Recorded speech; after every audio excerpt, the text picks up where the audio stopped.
À la 15e journée de sa tournée nationale de reddition de comptes, le président de la République a visité Pau-Baye ce mardi 1er décembre 2020. La commune de Pau-Baye est le point de départ d'une ligne haute tension de 161 km verticale et abritera aussi la première centrale solaire photovoltaïque du Bénin. Ici, accueil chaleureux a été réservé à Patrice Talon par la population de cette localité. Dans son mot de bienvenue, le maire a témoigné sa reconnaissance au chef de l'État pour les nombreuses réalisations au profit de Pau-Baye. Serrez les ceintures.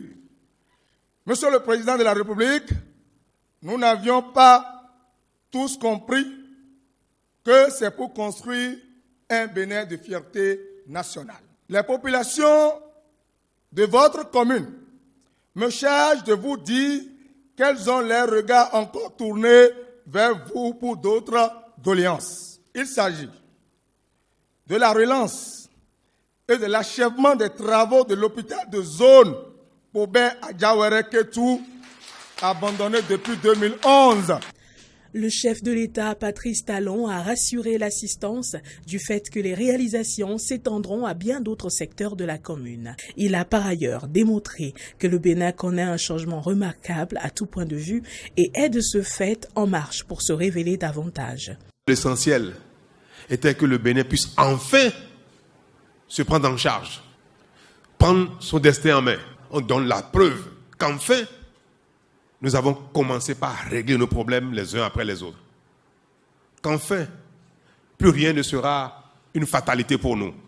Parce qu'en 5 ans, nous pouvons donner la preuve que nous sommes capables de relever ces défis.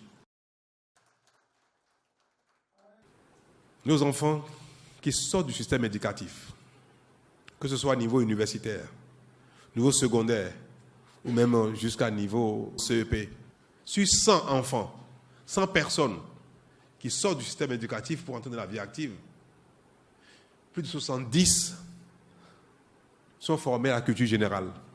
Le Bénin ne forme pas 1% au métier pratique. La création d'emplois requiert qu'il y ait la main-d'œuvre qualifiée. Si nos enfants sont formés au métier, nous aurons des milliers de créations d'emplois techniques pour les utiliser. Nous devons changer le modèle éducatif.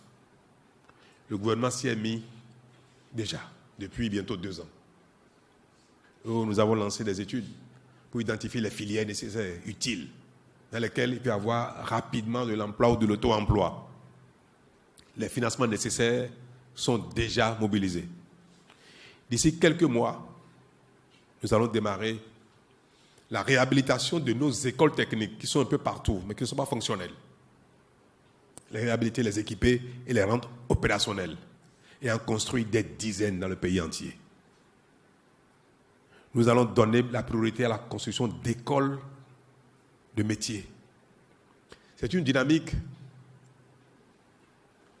qui nécessite beaucoup de moyens, qui n'est pas visible, mais qui nous permettra, à terme, de restructurer notre pays, l'éducation des enfants, leur formation, et régler le problème de chômage au Bénin.